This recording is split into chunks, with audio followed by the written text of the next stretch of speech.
Vamos começar agora com uma oração. Senhor Deus poderoso, peço que o Senhor envie o seu Espírito Santo agora no momento de estudo, para que todos nós possamos compreender o que vai ser dito, que o Senhor nos dê força também para poder trabalhar em cima disso, dessas dificuldades que nós vivemos, dessa violência que nos atinge todos os dias. Essas coisas eu te peço, em nome de Jesus. Amém. O tema de hoje vai ser um pouco delicado. Não pretendo entrar em, em assassinatos em si, mas eu vou falar sobre o feminicídio. Então, só para deixar claro, né? Eu não vou compartilhar também nenhum documento, porque eu não consegui preparar, eu estou sem o Word. E aí eu não ia saber como fazer isso bem feito essa semana, né? Foi um pouco corrida para mim. Então, eu vou fazer leituras, vou comentar. É um assunto que está sendo muito debatido, muito falado, não é nenhum segredo para ninguém. Então, também, quem quiser comentar, pedir licença, falar, vai ser muito bem-vindo. Também acredito que não vai ser um estudo muito longo. Eu vou procurar falar sobre o feminicídio relacionado à sociedade, à nossa cultura, e não apenas ao Estado. E ao Estado que eu te digo são as políticas. E para começar, justamente para a gente falar sobre a questão do Estado, né, que eu não quero me demorar muito, eu vou fazer a leitura aqui de um artigo que fala sobre o que é a Lei Maria da Penha, o que é a lei do feminicídio e como ela trabalha, né? É um texto não muito longo e eu vou tentar encurtar ele um pouco mais, inclusive. E ele começa assim: em 2025, esse ano, o Brasil marca duas datas emblemáticas na luta pelos direitos das mulheres: 10 anos da promulgação da Lei do Feminicídio, que é a Lei 13.104 de 2015, e os 19 anos da Lei Maria da Penha, que é a Lei 11.340 de 2006. A primeira, né, a lei do feminicídio, ela alterou o Código Penal para reconhecer o feminicídio como uma forma qualificada de homicídio e crime hediondo. Em outubro de 2024, essa tipificação foi reforçada pela Lei 14.994, que transformou o feminicídio em crime autônomo.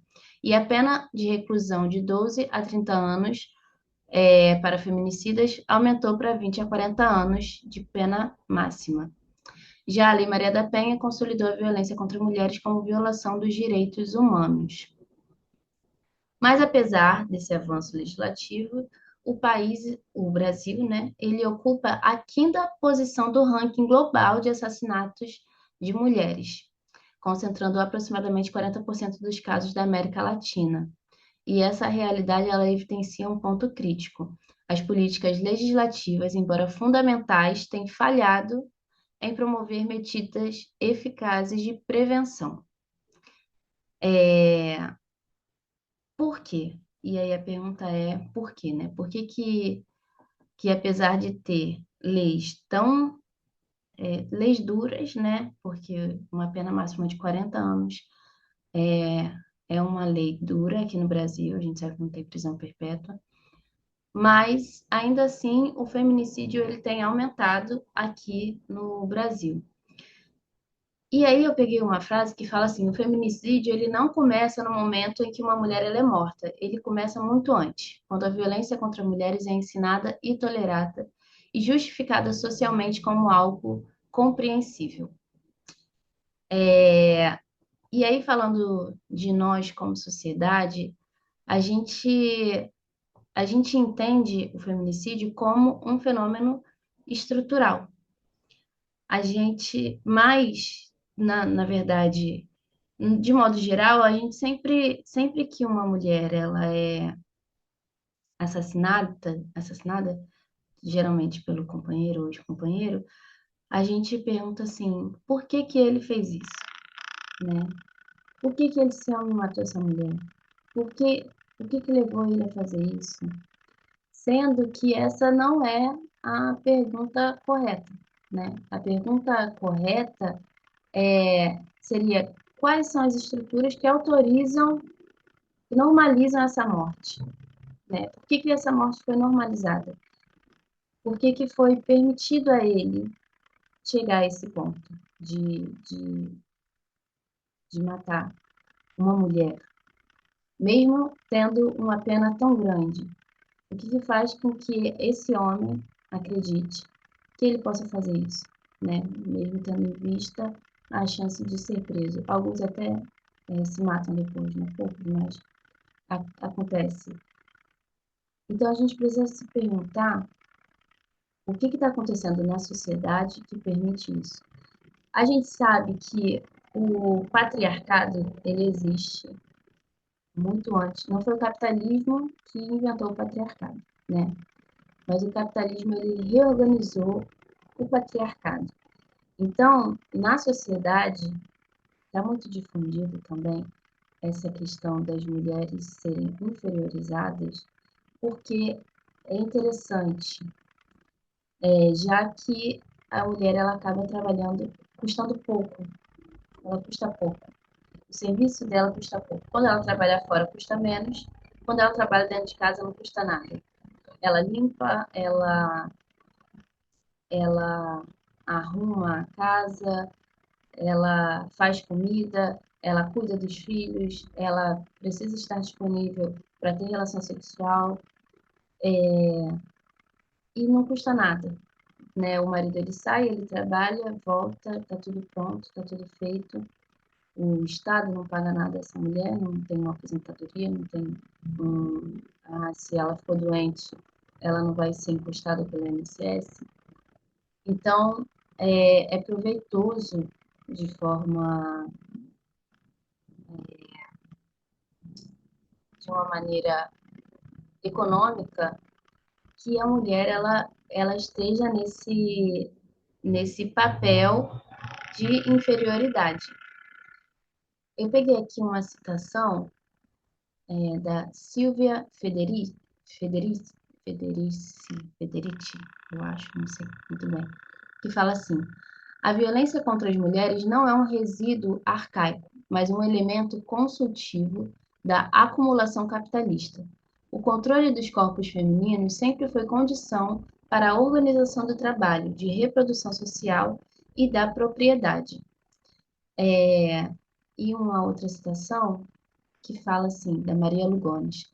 O sistema moderno colonial de gênero institui uma divisão radical entre humano e não humano, atribuindo às mulheres, especialmente às mulheres racializadas, um estatuto de desumanização que legitima a violência extrema. Então, quando a mulher ela não oferece nenhum valor nenhum custo, na verdade, ela não é valorizada. Ela não tem valor. Então, ela não tem valor para o Estado, ela não tem valor para um empresário, ela não tem valor para uma empresária. A mulher que é uma mulher, normalmente, que é a maioria, né, que são assassinadas, que são mulheres pobres, que têm subempregos ou não têm empregos, elas não fazem, né, diferença para a sociedade. Então, a morte dessa mulher muitas vezes não choca entre a própria vizinhança, né? Entre a própria vizinhança só se torna um assunto e daqui a pouco esse assunto morre. Uma vez,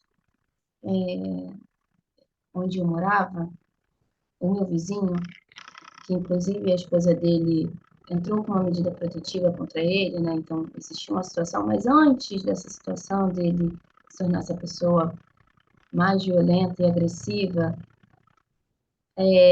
ele contou que uma pessoa ali do bairro, eu não conheço, ele tinha matado a companheira e tinha fugido.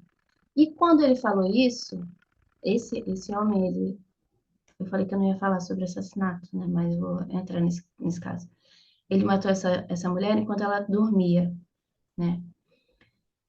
E esse meu vizinho falou assim: ela estragou a vida do cara, o cara super tranquilo. Então, assim, na mente dele, e como eu falei, ele ainda não estava um pouco distante de chegar, de começar a ter essas violências dentro de casa, que não foi violência física, sim psicológica contra a família dele. Mas antes dele entrar nesse circuito de violência contra a própria esposa e a família, ele já estava, como fala aquela palavra, absolvendo um assassino de ter matado a companheira, falando que ela, morta na casa dela, tinha destruído a vida desse assassino que estava fugitivo, porque ele era um homem tranquilo.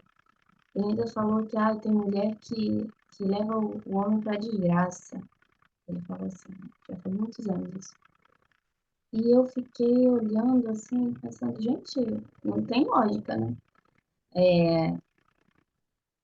Uma pessoa e ainda dormindo enquanto dorme, então assim, não era nem. Você não poder, ele não poderia nem.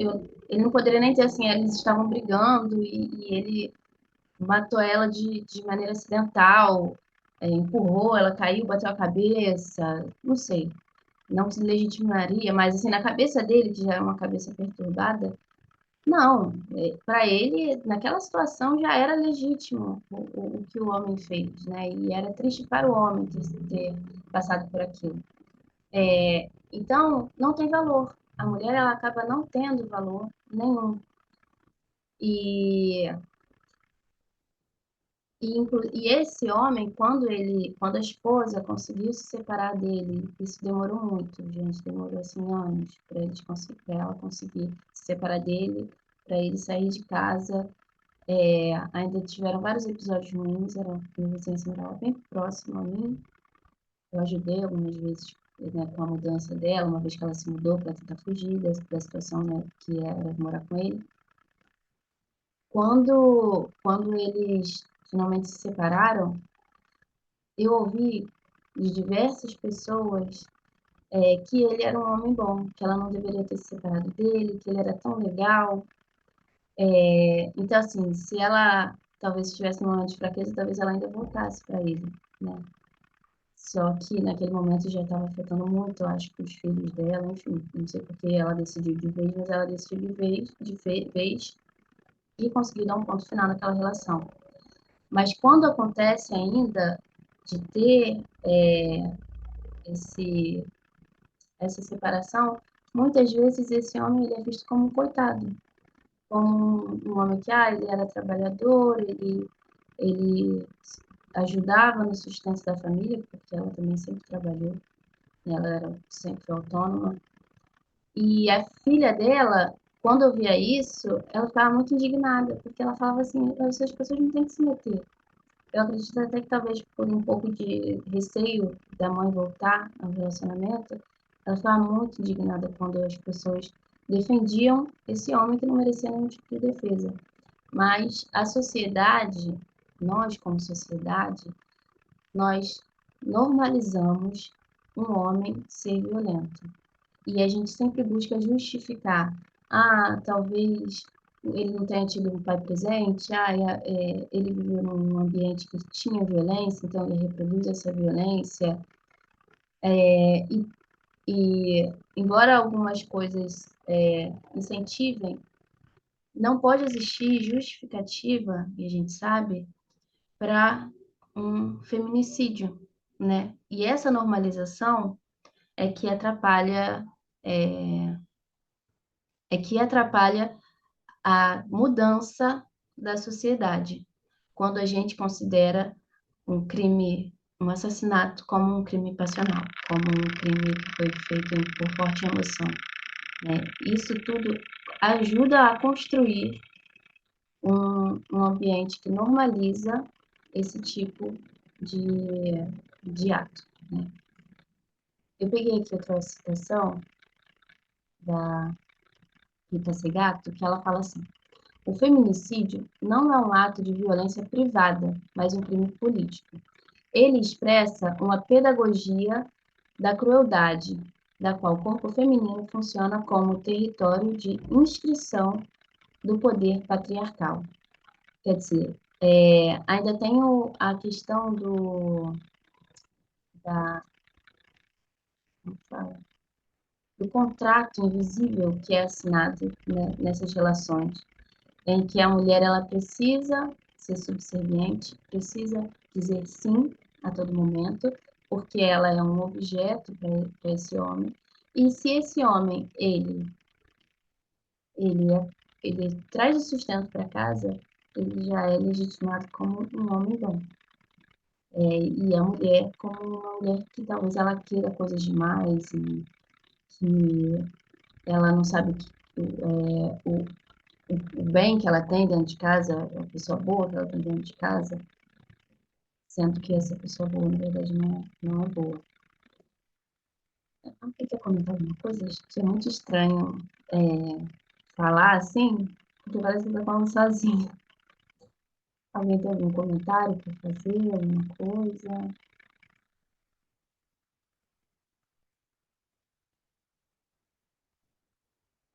Não? E aí, Carol, eu acho que isso obviamente tem a raiz desde lá do princípio, né? A questão da mulher ser colocada como inferior. A gente vê por todas as gerações a questão que a gente estudou, né? Tipo, antes ela não podia falar em público, e aí Deus, para restaurar essa consequência do pecado, que seria o sexismo, ele teve que fazer aos poucos, durante gerações, para que isso fosse sendo restaurado até os dias de hoje. E aí, toda essa questão cultural, essa questão dessa. Acho que não vou falar cultural porque não é só de um país, né? Seria do mundo inteiro de ter subjugado a mulher. A raiz disso a gente vê até os dias de hoje. Então, como você falou, né, vista como alguém inferior, como um objeto, como uma posse, que está ali para fazer as obrigações, mas que não é valorizada por isso, não é paga por isso, e, e acaba que a sociedade vê o homem fazendo o mínimo, colocar assim, como alguém de valor, e o que está de errado ali é culpa até da mulher. A mulher morreu, é culpa dela. Ela ela se separou, por que que ela fez isso?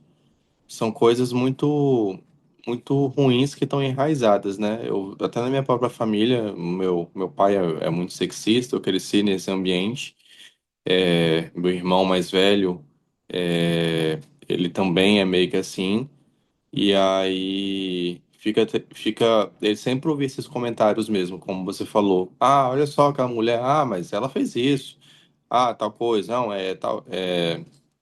separou, mas nossa, o homem é uma boa pessoa. Então, infelizmente, essa raiz ela vem de gerações, mas que precisa ser quebrada de uma vez por todas, né? De saber que a mulher é igual ao homem, deve ser valorizada com o seu devido valor, e por tudo que ela faz, ela deveria ser mais valorizada ainda do que comparado a um trabalho do homem, por exemplo. Enfim, então acho que é só para dar esse feedback que, infelizmente, isso é a raiz de todas essas gerações, que para tirar isso é algo possível, mas tem que ter o esforço das pessoas de mudar esse cenário, né? Então, infelizmente, a gente continua e vai continuar vendo crimes como esses, porque a mulher é colocada como objeto, como inferior, coisas assim.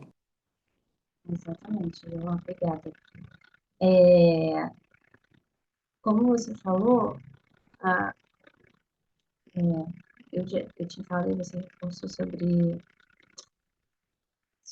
as pessoas questionarem, né, por que, que as mulheres tomam as atitudes de sair da relação, finalizar, e só uma coisa que muitas vezes é o momento em que a mulher, na verdade, ela precisa de força, né, ela precisa de validação pelo que ela fez, ela precisa acreditar que o que ela fez foi algo correto, porque ela já está ali dentro ela já está numa confusão, às vezes mental, sem saber o que fazer, como fazer, se ela está fazendo certo, porque muitas vezes ela até depende financeiramente dele ou emocionalmente, e as pessoas, a sociedade, ela acaba julgando essa mulher que ela está sofrendo, de sair de um sofrimento. Então, faz parecer que a mulher deveria aguentar.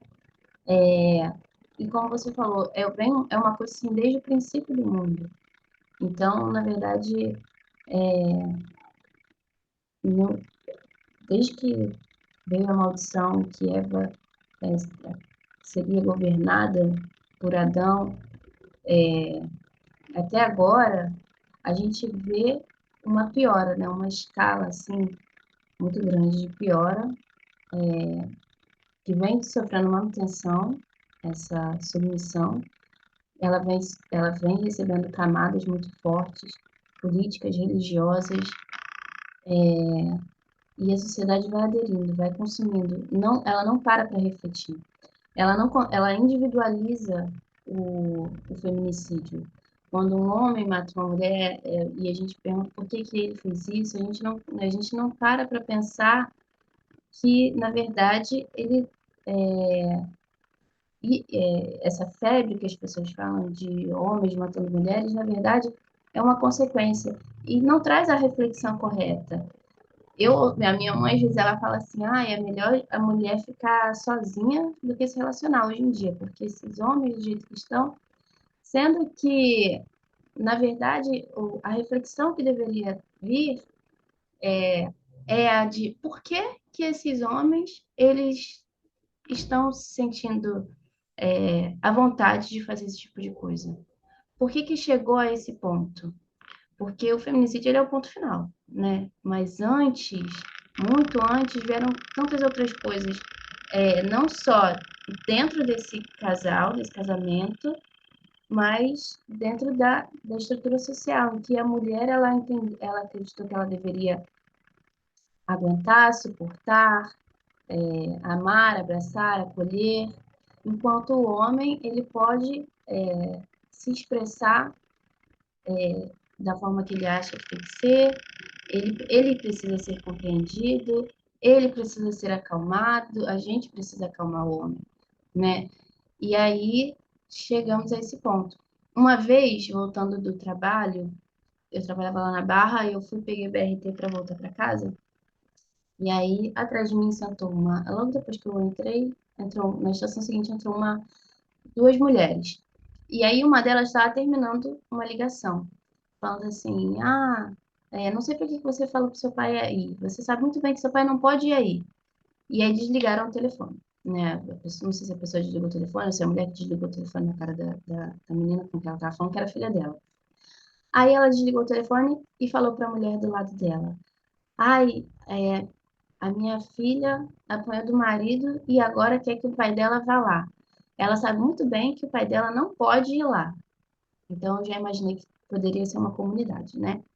Que para uma pessoa não poder entrar em um lugar, né? Possivelmente é porque ela está proibida, para ser proibida, provavelmente é uma comunidade.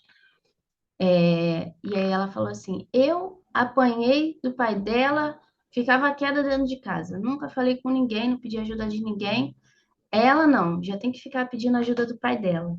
Então, olha só, uma coisa, a mãe dela sofreu e normalizou, né? Porque provavelmente os vizinhos também normalizaram, também acontecia a mesma coisa. A filha dela foi pedir socorro ao pai, que a mãe já não estava junto com o pai, né? Da conversa, ela falou que já estava divorciada e tal.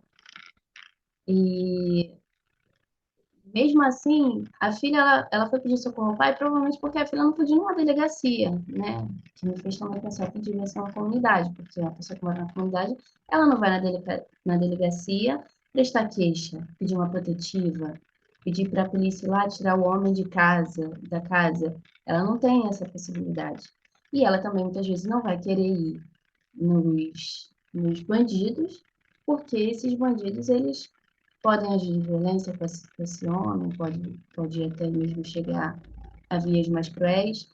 E a mulher, ela fica com medo, né? Ela tem medo, não é isso que ela quer, ela só quer a separação, ela só quer o divórcio, ela só quer parar de apanhar, quer às vezes continuar com esse homem, mas quer parar de sofrer a violência.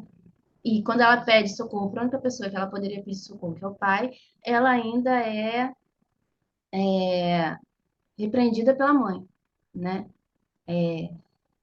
Então, essa normalização nossa é um grande problema. O Estado, ele tem um papel fundamental, ele tem ferramentas e ele tem um alcance que pode interromper esse ciclo, né? Ele com certeza ele tem esse papel, ele tem essa possibilidade. Mas nós, como seres humanos, como sociedade, como pessoas que vivem e exercem uma cultura, nós também temos um papel muito importante. E, e o nosso papel é também saber comunicar. Eu perdi aqui a quantidade que falava, o percentual de mulheres, mas é assim, mais da metade, bem mais da metade das mulheres que sofrem violência, elas não sabem o que fazer quando sofrem violência.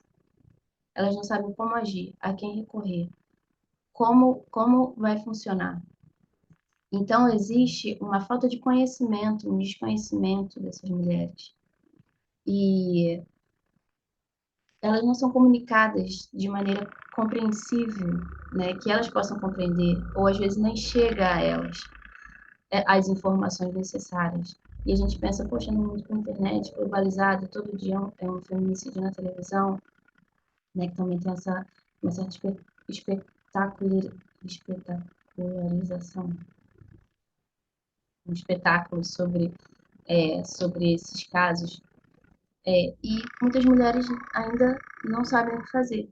Não tem informação, literalmente informação, era o que dizia a matéria. Elas não têm informação de como agir, né? E, e a gente precisa ver meios, a parte da sociedade que tem essa compreensão, precisa ver meios de assistir a essas mulheres. A minha opção de não trazer tanto aqui o papel do Estado foi porque, além do Estado estar fazendo alguma parte, né, ele tá criando leis, ele está penalizando, inclusive o irmão da menina que trabalha comigo, ele foi preso, né, pela lei da penha, se não me engano.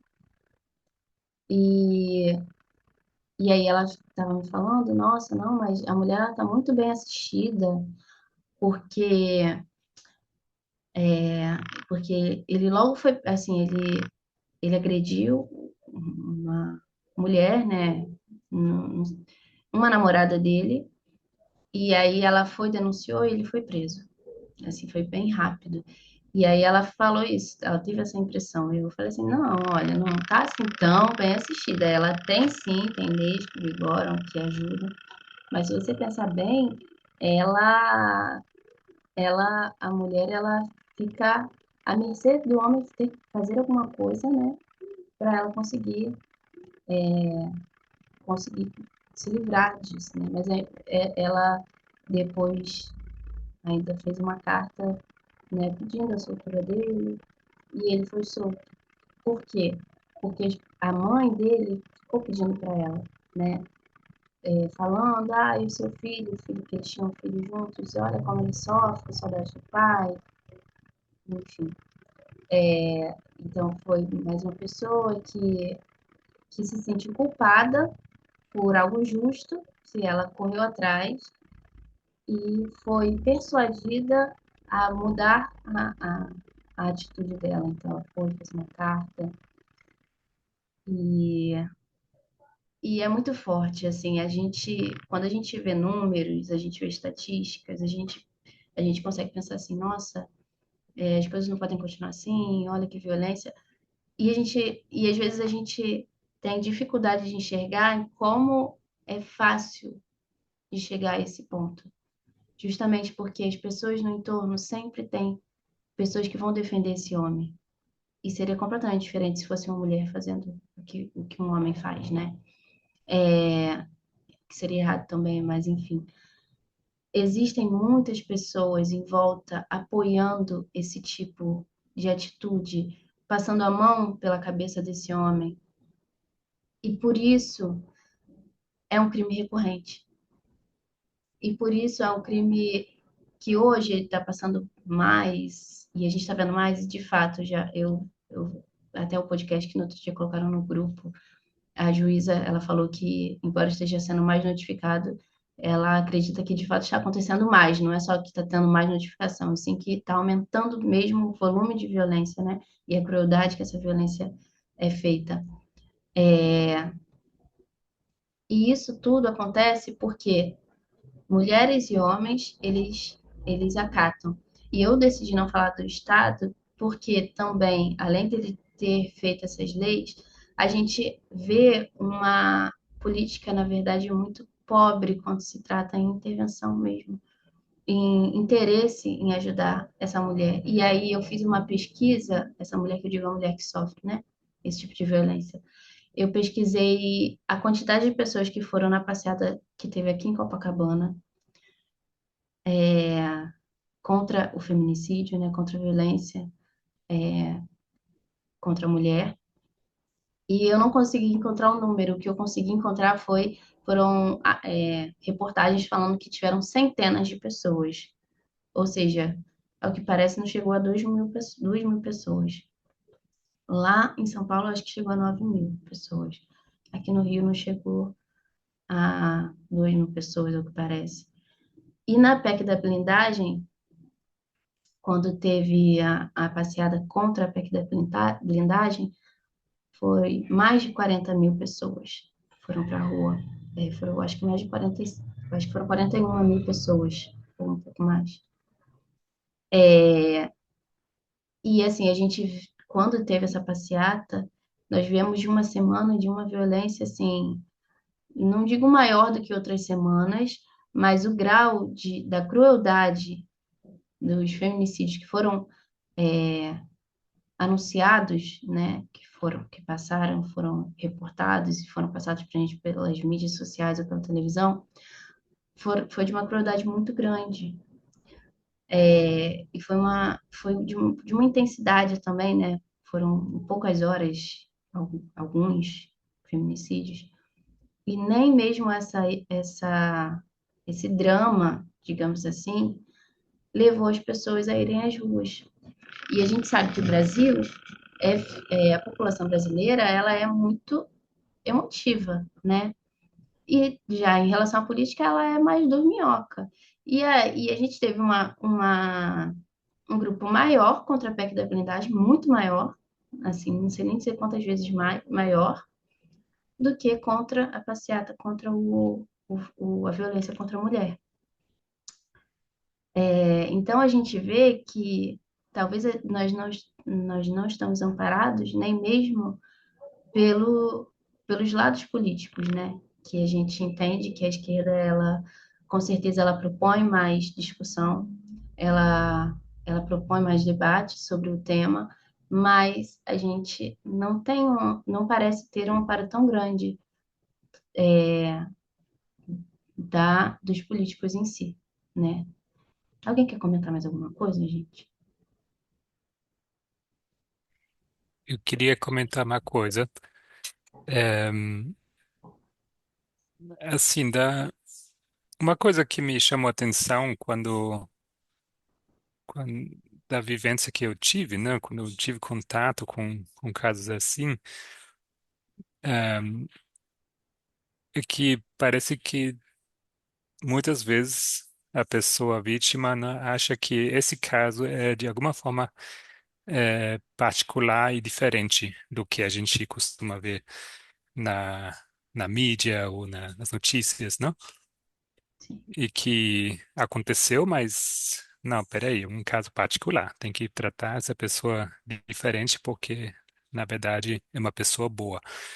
Ehm, não digo isso como querendo colocar a culpa na mulher, mas é como um fato curioso que me chama a atenção, ressaltando quão importante é não parar de falar sobre isso, né? De fazer isso o assunto sim, e de informar a população de toda maneira possível, porque eu acho que há muita gente que realmente acha que não, aconteceu, mas foi um deslize, foi uma coisa que não vai se repetir, e ele é assim mesmo, ele é meio impulsivo, ele é meio bruto e tal, e ainda acha que teve talvez alguma culpa própria envolvida e tal, né? Ehm, e é muito difícil você ajudar, né? Porque esses casos não entram nas estatísticas, não.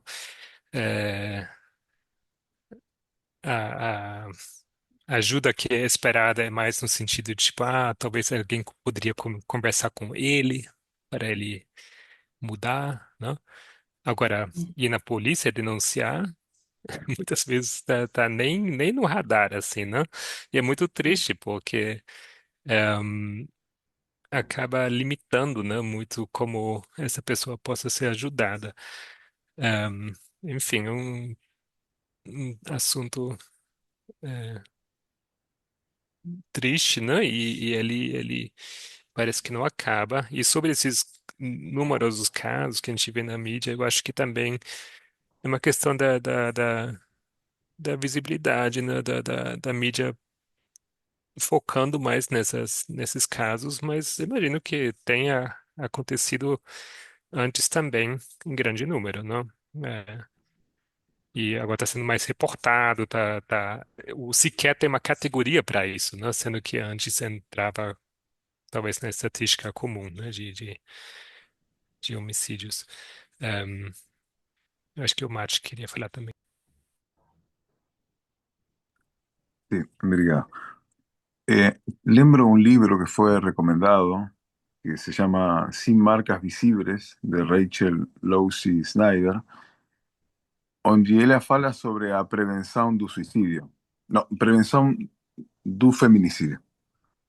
Y ella es una especialista que hace cursos con la policía, con bomberos, con lugares de emergencia médica, porque allí es donde van las mujeres cuando acuden ante emergencia. Y ella falaba que hacía cursos sobre cómo distinguir entre un caso de violencia que comienza o un caso de violencia que está llegando a un límite final que posiblemente termine con la muerte. Para hablar con estas personas que están ahí, las primeras, para que logren percibir y que no hacen que, oh, manche fue una briga normal. Y más para todo eso se precisa un Estado que esté pagando, que esté financiando, que faça esos cursos, que faça todo ese trabajo. No ten como las personas, aunque no tenemos responsabilidad individual, sabemos que es el Estado que tiene que colocar dinero allí e invertir. Otra cosa que falaba era sobre muchas personas que están presas por casos de violencia. Y a veces os jueces, as juezas le falan, você tem que fazer um curso para control da violência. Mas ela falava, isso não alcança, você tem que fazer um curso de control da violência com perspectiva de gênero. Porque no es que você es violento porque no tem control, sino que tem uma causa de por qué você, en ese caso específico, você no tem control. Y más para eso también se precisa dinero, perspectiva de género. Y si el Estado no coloca dinero, no tengo hacer. Y esa es una aquella que se, en un libro, el Estado está tirando dinero de esos cursos. Y como se falaba, o homicidio es un final, mas você tem que fazer um trabalho prévio de prevenção, de educação. E esse é o grande problema porque o Estado não está colocando dinheiro lá. Não é sua prioridade, evidentemente. Só isso. Obrigada, Mate. Obrigada, Gabriel. Não é, de fato, não é prioridade. E esses dias, há um tempo atrás, eu vi no Instagram uma postagem falando assim, que se os pais, né, se preocupassem tanto, se eles tivessem tanto medo que os filhos fossem estupradores ou agressores de mulheres, né? Como eles têm medo que os filhos fossem gays, a sociedade seria diferente. E eu achei que foi assim, que essa, que essa, que essa citação, né? Essa frase eu achei ela muito boa, porque de fato é isso. Não existe uma reflexão nossa sobre quando a gente vê esse volume de assassinatos, o que me parece é que não existe uma reflexão da sociedade dentro da sua própria casa em por que que isso aconteceu. A gente individualiza, a gente sempre acha que é um caso, né? Como o Ebra falou, um caso assim, não, individual, e que isso não vai acontecer com o meu filho. Mas a gente não se preocupa em, em mostrar para os meninos, para os homens, como isso é grave, como isso é inaceitável, né? O... Ai, o Gabriel falou alguma coisa que eu ia comentar, agora eu esqueci. Oi, Mas, Kel. oi, pode falar. Oi, desculpa, é Gail. Sim, Muito sim. obrigada por esse assunto. Para mim também é sempre muito importante. Realmente, com pais, não é? E sempre tá dito, a culpa também é os pais, criou o nosso assim. Sim, com pais, criamos assim as coisas, fazemos parte da sociedade. Mas, para mim, quando nós agora, quem sabe, por causa desse movimento, é mais grave ainda. Se eu não consigo tirar as coisas que eu aprendi, que é errado, então é 10 vezes eu faço essa sociedade pior ainda. Então, onde eu quero chegar? Onde a nossa volta, por exemplo, com amigos ou familiares, e quando vemos ou ouvimos essas coisas acontecendo, por exemplo, nós sempre ouvimos mulheres dizendo, a culpa é ela, é sempre ela, a culpa, olha como é que ela está vestida, olha, veja o que é que ela sempre faz. Então, se eu consigo ficar calada e não respondo a estes familiares, acontece, para mim é pior ainda. Então, eu falo para mim, Gail, eu cheguei ao ponto onde eu falo, e se a pessoa fica chateada, então eu sei, eu já fiz minha parte, seja como foi, porque muitas vezes isso está acontecendo nas nossas voltas, não é? Então, essa questão da raiz da patriarcada, para mim, sim, tem raízes profundas, mas também quando tu tens uma árvore, também tem essas raízes, também não é tão profundo. Então, nós temos que começar a arrancar essas raízes, trabalho lá dentro do sistema, falando o que está errado, não é?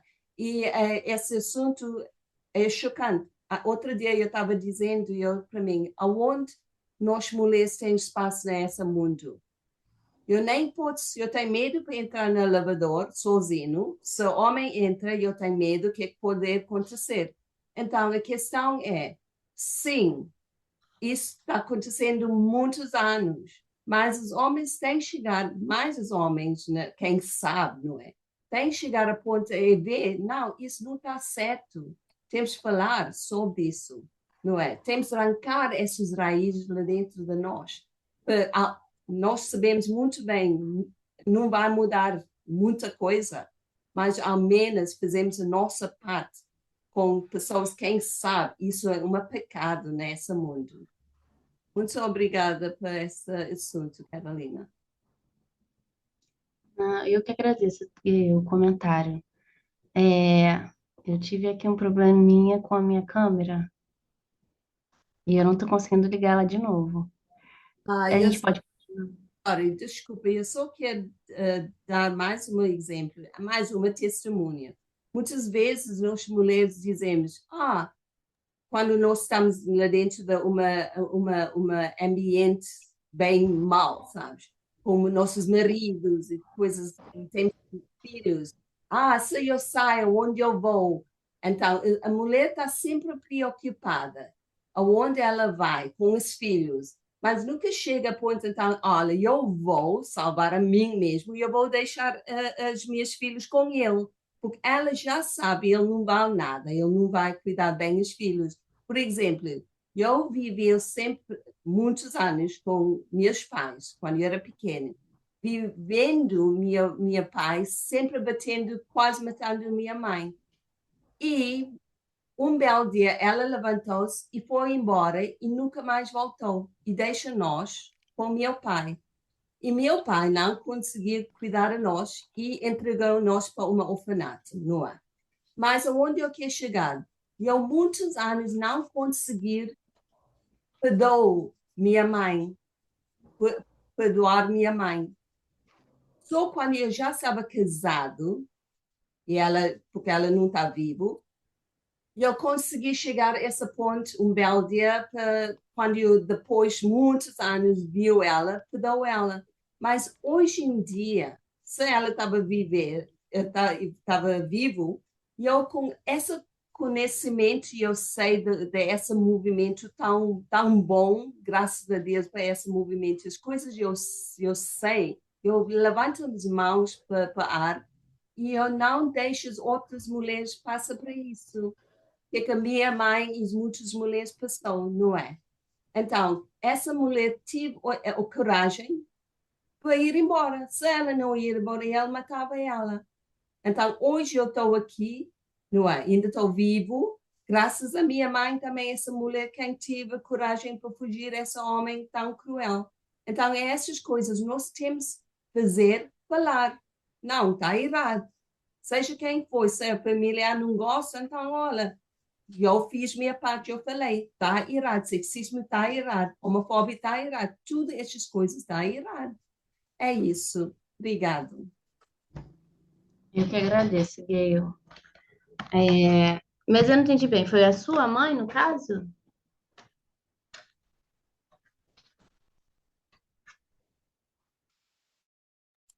Ah, sim, foi para minha mãe, minha própria mãe. Ah, caramba, não sabia. Sim. Gente, calma aí. Eu tô. Só um momento. Eu vou ter que continuar com essa coisa aqui. Desculpa. Obrigada, Gayle, pelo comentário. Tá conseguindo ouvir bem? Vocês estão conseguindo ouvir bem? Sim, tá ótimo. A imagem também. Tá. É, E sim, nós precisamos, com certeza, falar quando, quando as coisas não estão indo bem. Por exemplo, agora no Natal, né? É muito comum a gente ver as mulheres na cozinha e os homens na sala conversando, e é um momento de se posicionar, né? Não é preciso estragar a ceia de ninguém, mas a gente precisa se posicionar, precisa chamar todo mundo para atuar, para ajudar, porque se todo mundo tá ali, todo mundo vai comer, então, gente, vamos ajudar, faz isso, faz aquilo. É, Gente, eu fiquei um pouco desbaratinada aqui com esse, com essa câmera, tentando arrumar outra. É, Mas uma coisa eu queria falar, quando o Gabriel comentou sobre, às vezes, que a gente acha que às vezes é um caso isolado também. Eu lembro que quando essa minha vizinha, né, ela pediu, foi na delegacia, pediu a protetiva, o policial foi com ela, voltou com ela para casa, porque nesse dia ele foi lá, fez uma confusão, o vizinho interviu, eles brigaram, e aí a família dela ficou lá em casa, enquanto ela e um dos filhos foi na delegacia. Quando eles voltaram, o policial voltou junto, porque enquanto eles estavam lá em casa, nós ouvimos que ele voltou em casa, e parecia que ele estava quebrando tudo dentro de casa, estava uma barulhada, e nós ligamos para ela e avisamos a ela que ele estava lá. Então ela voltou com o policial. Quando ela voltou com o policial falou assim: Olha, é importante que você não mantenha contato com ele. Não é, se ele entrar em contato, não responda. Não mantenha contato com ele. E ela fez exatamente, justamente o contrário. Ele mandava mensagem, ela respondia. Ele falava com ela falava com ele. Ela mandava os filhos deles, né, ir lá falar com o pai, conversar com o pai. É, por que que ela não ouviu o conselho do policial? O que eu acredito? Ela deve ter ficado com tanto medo e acreditando que o caso dela era um caso tão único que ela conhecia da realidade dela, que ela preferiu ter o controle da situação. Para tentar ter o controle da situação, e eu acho que ela ficava com medo dele ficar mais violento se os filhos não fossem lá vê-lo, né? Já eram adolescentes, jovens já, tinham mais de 18 os filhos, mas que ele poderia tentar alguma coisa, se ela não respondesse, ele poderia ir lá. E ela preferiu fazer justamente aquilo que o policial pediu para ela não fazer. E eu acredito que por isso ela foi muito mais atormentada, porque muitas vezes ele ameaçava ela por mensagem, ela tinha crises de pânico. Eu lembro de uma vez estar na rua com a filha dela e ela ligar, pedir para todo mundo voltar para casa. Então nós voltamos, os filhos dela voltaram para casa de onde estavam, porque ela tinha visto ele por lá e ela estava com medo dele fazer alguma coisa contra os próprios filhos. É, e isso acontece. A vítima, ela, às vezes, ela acha que é só ela, que apenas ela é a vítima. E é muito importante, como a Gayle falou também, a gente, quando uma pessoa tem a força para lutar pela própria vida, quando a pessoa ela tem a força de agir de uma maneira que a gente não, não é, que a gente, quando eu digo a gente como sociedade, não pensa ser a melhor forma, a melhor coisa que ela está fazendo, a gente tem que entender que se ela está saindo daquela relação, provavelmente é porque aquela relação estava prejudicando ela muito, né? Ainda mais na nossa sociedade como é, uma sociedade machista em que as mulheres elas sempre tentam se sacrificar ao máximo. Então, se ela sai desse lugar de sacrifício, alguma coisa deve ter, né? Eu vou finalizar, é, falando, né, uma conclusão que eu tinha anotado. Deixa eu achar. Que diz assim: o feminicídio, ele não pode ser apenas compreendido como falha do Estado, porque ele não nasce na esfera estatal. Ele se constrói na socialização de gênero, se legitima na cultura, se naturaliza nos discursos cotidianos e só então chega ao sistema penal, quando o corpo da mulher já foi destruído. Pensar o feminicídio apenas como omissão estatal é ignorar a rede social, simbólica e política que o torna possível. Então, eu quis trazer esse tema porque é um tema muito falado, né? Está sendo muito falado. É um tema muito importante que eu acho que se existem mulheres que ainda não têm a informação do que fazer, significa que a gente precisa falar sobre isso. E E quero agradecer a vocês, né, por terem participado, por terem ajudado, comentando. E queria saber, inclusive, se vocês querem falar mais alguma coisa, senão a gente finaliza.